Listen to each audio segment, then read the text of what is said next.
Diploma in operation technology ಎಂಬಂತ course ಅನ್ನು ನಾನು ಮಾಡಬೇಕು. 3 ವರ್ಷ ಕಲಿತ ನಂತರ ನಾನು ಯಾವುದೋ ಒಂದು ಆಸ್ಪತ್ರೆಯಲ್ಲಿ ಸೇರಿಕೊಂಡು ನನ್ನ ಮನೆಗೆ ಸಂಪಾದನೆ ಮಾಡಬೇಕು ಎಂಬ ಕನಸನ್ನು ಕಾಣ್ತಿರ್ಬೇಕಾದ್ರೆ ಆ ಹೆಣ್ಮಗಳ ವಿಡಿಯೋವನ್ನು ತೆಗೆದು ಸಂತೋಷವನ್ನು ಪಡುವಂತ ಒಂದು ಹೇಯ ಕೃತ್ಯವನ್ನು ಇವತ್ತು ಮಾಡಿದಾಗ ಆ ಹೆಣ್ಣಿನ ಮನಸ್ಸಿಗೆ ಏನಾಗಬಹುದು? ಇವತ್ತು ಮನೆಯಲ್ಲಿ ಕುತ್ಕೊಂಡು ಕಣ್ಣೀರು ಹಾಕ್ತಾ ಇದ್ದಾಳೆ. ನಾನು ಅವರ ಮನೆಯ ಸಂಬಂಧಿಕರ ಹತ್ರ ಮಾತಾಡಬೇಕಾದ್ರೆ ಮನೆಯವರು ಹೇಳಿದ್ರು ಅವಳು ಸುಸೈಡ್ ಅಟೆಂಪ್ಟ್ ಮಾಡಲಿಕ್ಕೆ ಹೋಗಿದ್ದಾಳೆ. ನೋಡಿ ಹೇಗಿದೆ ಕತೆ, ಹೇಗಿದೆ ದುರ್ದೈವ ನಮ್ದು. ಯಾವ ಧೈರ್ಯದಲ್ಲಿ ಇವತ್ತು ಹಿಂದೂ ಹೆಣ್ಮಕ್ಕಳು ಕಾಲೇಜಿನಲ್ಲಿ ಕಲಿಬೇಕು? ಸೌಹಾರ್ದತೆಯ ಪಾಠವನ್ನು ಕಾಲೇಜಲ್ಲಿ ಕಲಿಸ್ತಾರೆ. ಇವತ್ತು ಅದೇ ವಿದ್ಯಾರ್ಥಿನಿಯರು ತನ್ನ ಒಟ್ಟಿಗಿದ್ದಂತಹ ಸಹಪಾಠಿಗಳ ನಗ್ನ ವಿಡಿಯೋವನ್ನು ತೆಗೆದು ಇನ್ನೊಬ್ಬರಿಗೆ ಹಂಚುತ್ತಿದ್ದಾರೆ ಅಂತ ಕೇಳಿದ್ರೆ ಇವತ್ತು ಉಡುಪಿ ಜಿಲ್ಲೆಯಲ್ಲಿ ಎಲ್ಲಿಯ ಸ್ಥಿತಿಗೆ ನಾವೆಲ್ಲ ಹೋಗಿದ್ದೇವೆ. ಈ ಕೃತ್ಯ ನಾಗರಿಕ ಸಮಾಜ ತಲೆ ತಗ್ಗಿಸುವಂತಹ ಕೃತ್ಯ ಇದು. ಅದಕ್ಕೋಸ್ಕರ ಆ ನೋವಿನಿಂದಾಗಿ ನಾವು ಇವತ್ತೆಲ್ಲ ಸೇರಿದ್ದೇವೆ. ಅದರ ಜೊತೆಗೆ ಬಹಳ ಸಂತೋಷ ನನಗೆ ಆಗ್ತಾ ಇದೆ. ವಿಶ್ವ ಹಿಂದೂ ಪರಿಷತ್ನ ನೇತೃತ್ವದಲ್ಲಿ ಇಷ್ಟು ದೊಡ್ಡ ಪ್ರತಿಭಟನೆಯಲ್ಲಿ ಸಾವಿರಾರು ತಾಯಂದಿರಲ್ಲಿ ಸೇರಿದ್ದೀರಿ. ತಾಯಂದಿರಂದ್ರೆ ಇವತ್ತು ಇಡೀ ಹಿಂದೂ ಸಮಾಜಕ್ಕೆ ಪ್ರೇರಣೆ. ಹಿಂದವಿ ಸಾಮ್ರಾಜ್ಯವನ್ನು ಕಟ್ಟಿದಂತಹ ಛತ್ರಪತಿ ಶಿವಾಜಿಗೆ ಪ್ರೇರಣೆ ಯಾರು ಅಂತ ಕೇಳಿದ್ರೆ ತಾಯಿ ಜೀಜಾಬಾಯಿ. ಇವತ್ತು ನಮ್ಮ ದೇಶಕ್ಕೋಸ್ಕರ ಧರ್ಮಕ್ಕೋಸ್ಕರ ಹೋರಾಟ ಮಾಡಿದಂತಹ ರಾಣಿ ಚೆನ್ನಮ್ಮ ಇರ್ಬೋದು, ರಾಣಿ ಅಬ್ಬಕ್ಕ ಇರ್ಬೋದು, ಝಾನ್ಸಿ ರಾಣಿ ಲಕ್ಷ್ಮೀಬಾಯಿ ಇರ್ಬೋದು, ಅವರು ಮೆರೆದಾಡಿದಂತ ಹುಟ್ಟಿದಂತ ಈ ಪುಣ್ಯ ಭೂಮಿಯಲ್ಲಿ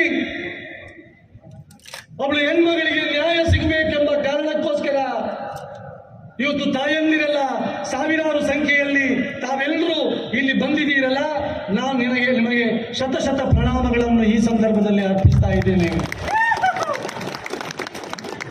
ಸಾವಂತರವರು ಹೇಳಿದ ಹಾಗೆ ಈ ಪ್ರಕರಣ, ಈ ಘಟನೆ ಅದು ಹಿಂದೆ ಕೊನೆ ಆಗಬೇಕು. ಅದಕ್ಕೋಸ್ಕರ ಅವರು ಒಂದು ಮಾತನ್ನ ಹೇಳಿದ್ರು, ತಾಯಂದಿರು ಎಚ್ಚರಗೊಳ್ಳಬೇಕು. ತಾಯಂದಿರು ಎದ್ರೆ ಈ ಘಟನೆಗಳು ಆಗುವುದಿಲ್ಲ ಅಂತೇಳಿ. ಅದಕ್ಕೋಸ್ಕರ ನಾನು ಇಲ್ಲಿ ಸೇರಿದಂತ ತಾಯಂದಿರಿಗೆ ನಾನು ಹೇಳಿಕೆ ಇಚ್ಛೆ ಪಡ್ತೇನೆ, ವಿನಂತಿಯನ್ನು ಮಾಡ್ತೇನೆ. ಹೌದು, ನಮ್ಗೆ ಮನೆಯಲ್ಲಿ ಕೆಲಸ ಇದೆ. ಮನೆಯಲ್ಲಿ ಅಡಿಗೆ ಮಾಡಬೇಕಾದ್ರೆ ಕೈಯಲ್ಲಿ ಸೌಟಿ ಹಿಡ್ಕೊಂಡು ಅಡಿಗೆ ಮಾಡ್ತೀವಿ. ಮನೆಯಲ್ಲಿ ಸ್ವಚ್ಛತೆ ಮಾಡಬೇಕಾದ್ರೆ ಇಡಿಸುಡಿ ಕೊಟ್ಕೊಂಡು ನಾವು ಸ್ವಚ್ಛತೆ ಮಾಡ್ತೀವಿ. ಆದ್ರೆ ನಮ್ಮ ಇದೇ ಊರಲ್ಲಿ ನಮ್ಮ ಕಣ್ಣೆದುರು ನಮ್ಮ ಹೆಣ್ಮಕ್ಕಳಿಗೆ ಈ ರೀತಿಯ ತೊಂದರೆ ಆದಾಗ ಸೌಟು ಹಿಡಿದಂತ ಕೈಯಲ್ಲಿ ತಾವು ಶಸ್ತ್ರವನ್ನು ಹಿಡಿಯಿರಿ, ತಲವಾರನ್ನು ಹಿಡಿಯಿರಿ, ಅಥವಾ ಕತ್ತಿಯನ್ನು ಬೇಕಾದರೂ ಹಿಡಿಯಿರಿ. ನಮ್ಮ ಹೆಣ್ಣು ಮಕ್ಕಳ ತಂಟೆಗೆ ಯಾರಾದರೂ ಬಂದರೆ ನಾವು ಸುಮ್ಮನೆ ಕೂರುವುದಿಲ್ಲ ಎಂಬಂತ ಎಚ್ಚರಿಕೆಯನ್ನು ತಾಯಂದಿರು ಇವತ್ತು ಕೊಡಬೇಕಾಗಿದೆ ಬಂಧುಗಳೇ.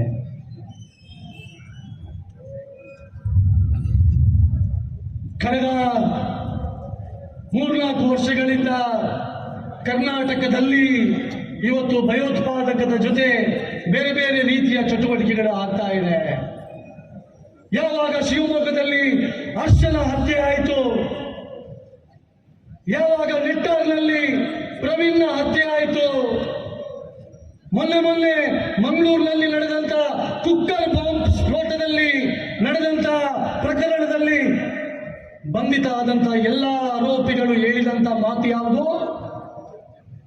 ಇವತ್ತು ಪೊಲೀಸ್ ಇಲಾಖೆ ಹತ್ರ ಕೇಳಿದ್ರೆ ಹೇಳ್ತಾರೆ, 2047 ಇಸವಿಗೆ ಭಾರತ ಇಸ್ಲಾಮೀಕರಣದ ಆಡಳಿತ ಭಾರತ ಆಗಬೇಕು.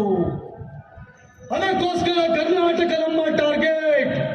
ಅದಕ್ಕೋಸ್ಕರ ಕರ್ನಾಟಕದಲ್ಲಿ ನಾವು ಡಿಜೆ ಅಲ್ಲಿ ಅಂತ ಘಟನೆ, ನಾವು ಕೆಜೆ ಅಲ್ಲಿ ಅಂತ ಘಟನೆ, ನಾವು ಮಂಗಳೂರಿನಲ್ಲಿ ನಡೆದಂತ ಘಟನೆ, ಹುಬ್ಬಳ್ಳಿಯಲ್ಲಿ ಅಂತ ನಡೆದಂತ ಘಟನೆ, ನಮ್ಗೆ ಟಾರ್ಗೆಟ್ ಹಿಂದೂಗಳು, ಟಾರ್ಗೆಟ್ ಹಿಂದೂಗಳ ಮನೆ, ಟಾರ್ಗೆಟ್ ಹಿಂದೂ ಯುವತಿಯರು, ಟಾರ್ಗೆಟ್ ಹಿಂದೂ ಶ್ರದ್ಧಾ ಕೇಂದ್ರಗಳು, ಟಾರ್ಗೆಟ್.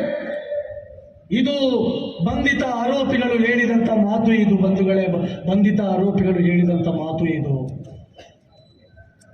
ಇದರ ಮುಂದುವರಿದ ಭಾಗವಾಗಿ ಇವತ್ತು ಕರ್ನಾಟಕದಲ್ಲಿ ಇವತ್ತು ಲವ್ ಜಿಹಾದ್ ಪ್ರಕರಣಗಳು ಆಗ್ತಾ ಇದೆ. ಒಂದೆರಡು ವರ್ಷಗಳ ಹಿಂದೆ ದಕ್ಷಿಣ ಕನ್ನಡ ಜಿಲ್ಲೆಯಲ್ಲಿ ಉಳ್ಳಾಲದಲ್ಲಿ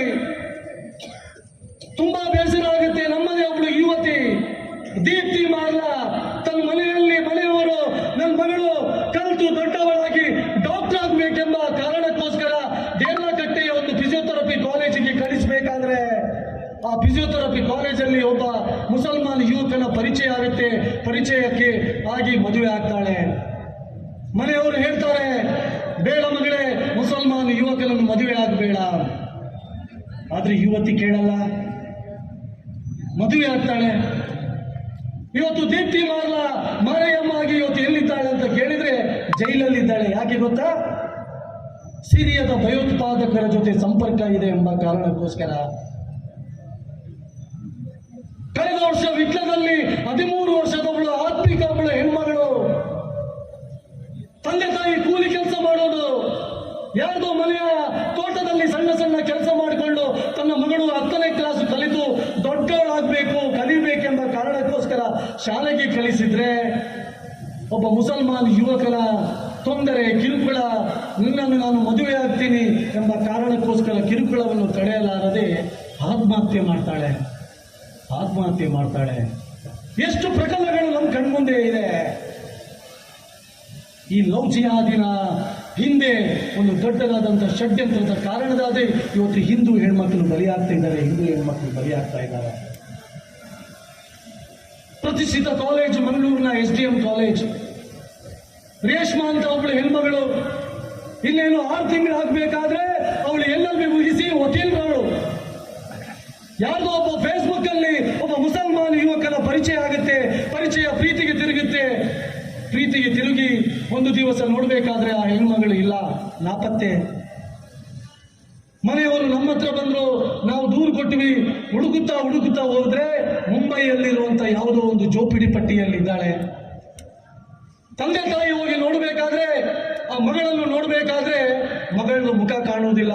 ಯಾಕೆಂದ್ರೆ ಮಗಳು ಪೂರ್ತಿ ಬೂರ್ಕ ಧರಿಸಿದ್ದಾಳೆ. ಆ ತಾಯಿಯ ಕರುಳು ಹೆಂಗೆ ಆಗ್ಬೋದು? ಸಣ್ಣದಿಂದ ಪ್ರೀತಿಯಿಂದ ಸಾಕಿ ಸಲಹಿ ನನ್ನ ಮಗಳು ಒಬ್ಬಳು ವಕೀಲರಾಗಬೇಕೆಂಬಂತ ಕನಸು ಕಾಣ್ತಿರುವಂತ ತಂದೆ ತಾಯಿಗೆ ತನ್ನ ಮಗಳ ಮುಖವನ್ನು ನೋಡುವಂತ ಭಾಗ್ಯ ಇಲ್ಲ ಅಂತ ಆದ್ರೆ ಯಾವ ಸ್ಥಿತಿಯಲ್ಲಿದ್ದೇವೆ ಬಂಧುಗಳೇ ನಾವು? ಇಂಥ ಒಂದು ಲವ್ ಜಿಹಾದಿನ ಮುಖಾಂತರ ಇವತ್ತು ಹಿಂದೂ ಹೆಣ್ಮಕ್ಕಳ ಇಸ್ಲಾಂಗೆ ಮತಾಂತರ ಮಾಡುವಂತ ವ್ಯವಸ್ಥಿತ ಷಡ್ಯಂತ್ರ, ಅದರ ಮುಂದುವರಿದ ಭಾಗವಾಗಿಯೇ ಇವತ್ತು ಮೊನ್ನೆ ಉಡುಪಿಯಲ್ಲಿ ನಡೆದಂತ ಘಟನೆ. ಸಾವಂತ್ ಅವರು ಹೇಳಿದ್ರಲ್ಲ, ಹಿಂದೂ ಯುವತಿಯರ ಬೆತ್ತಲೆ ಚಿತ್ರವನ್ನು ತೆಗೆದು ಬ್ಲಾಕ್ ಮೇಲ್ ಮಾಡಿ ನಿನ್ನೆಯನ್ನು ಇಸ್ಲಾಮಿಗೆ ಮತಾಂತರ ಆಗಬೇಕು, ಮುಸಲ್ಮಾನ್ ಯುವಕರನ್ನು ಮದುವೆ ಆಗಬೇಕೆಂಬ ಕಾರಣಕ್ಕೋಸ್ಕರ ಇವತ್ತು ಈ ಘಟನೆಗಳು ನಡೆತಾ ಇದೆ. ನಿನ್ನೆ ನಾನು ಸುವರ್ಣ ಚಾನಲ್ ನೋಡಬೇಕಾದ್ರೆ ಬೆಂಗಳೂರಲ್ಲಿ ಒಂದಷ್ಟು ಜನರನ್ನು ಬಂಧನ ಮಾಡಿದರು. ಮುಂಬೈಯಿಂದ ಬಂದಂತ ಮುಸಲ್ಮಾನ್ ಯುವತಿಯರನ್ನು ಹಿಂದೂ ಯುವತಿಯರನ್ನು ಮುಸಲ್ಮಾನ್ನ ಹೆಸರಲ್ಲಿ ಅವರಿಗೆ ಮುಸಲ್ಮಾನ್ ಯುವತಿಯರ ಹೆಸರನ್ನು ಕೊಟ್ಟು ವ್ಯಾಪಾರ ಮಾಡುವಂತ ದಂಧೆ, ಮುಸಲ್ಮಾನ್ ಯುವಕರ ಜೊತೆ ಸ್ನೇಹ, ಮುಸಲ್ಮಾನ್ ಯುವಕರ ಜೊತೆ ಸಂಬಂಧ, ಕೊನೆಗೆ ಅವರ ಬ್ಲಾಕ್ ಮೇಲ್ ವಿಡಿಯೋ ತಂತ್ರಕ್ಕೆ ಬಲಿಯಾಗಿ ಇಸ್ಲಾಂಗೆ ಮತಾಂತರ ಮಾಡುವಂತ ಷಡ್ಯಂತ್ರ. ಇವತ್ತು ಮೊನ್ನೆ ಆದದ್ದು ಉಡುಪಿಯಲ್ಲಿ ಇದೇ ಘಟನೆ ಬಂಧುಗಳೇ. ಮೊನ್ನೆ ಕೇರಳ ಸ್ಟೋರಿ ಚಿತ್ರ ಬಂತು. ಕೇರಳ ಸ್ಟೋರಿಯಲ್ಲಿ ಯಾವ ರೀತಿ ಹಿಂದೂ ಹೆಣ್ಮಕ್ಕಳನ್ನು ಬ್ಲಾಕ್ ಮೇಲ್ ಮಾಡಿ ಇಸ್ಲಾಮಿಗೆ ಮತಾಂತರ ಮಾಡುವಂತ ಒಂದು ನೈಜ ಘಟನೆಯನ್ನು ತೋರಿಸಿದ್ದಾರೆ. ಅದೇ ಘಟನೆ ಮೊನ್ನೆ ಉಡುಪಿಯಲ್ಲಿ ಕಾಲೇಜಿನಲ್ಲಿ ನಡೆದಂತ ಘಟನೆ ಇದು.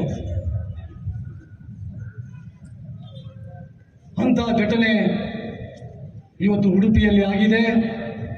ಮಾತಾಡಬೇಕಾದ್ರೆ AVP ಅವರು ಹೇಳಿದ್ರು, ಪೊಲೀಸರು ದೂರು ಕೊಡಬೇಕಾದ್ರೆ ದೂರನ್ನು ತೆಗೆದುಕೊಳ್ಳಿಲ್ಲ, FIR ಮಾಡಬೇಕಾದ್ರೆ 8 ದಿವಸ ತೆಗೆದುಕೊಂಡ್ರು. ನಾನು ಉಡುಪಿ ಜಿಲ್ಲೆಯ SB ಅವರ ಮೇಲೆ ನನಗೆ ಬಹಳ ಗೌರವ ಇದೆ. ಅದೇ ನೀವು ತಪ್ಪು ಮಾಡಿದ್ರಿ. ಇಷ್ಟೊಂದು ದೊಡ್ಡ ಪ್ರಕರಣ ಆದ್ರೂ FIR ಮಾಡಬೇಕಾದ್ರೆ 8 ದಿವಸ ತೆಗೆದುಕೊಂಡ್ರಿ. ಸರಿ, FIR ಮಾಡಿದ್ರಿ, ಯಾವ ಪ್ರಕರಣವನ್ನು ದಾಖಲೆ ಮಾಡಿದ್ರಿ?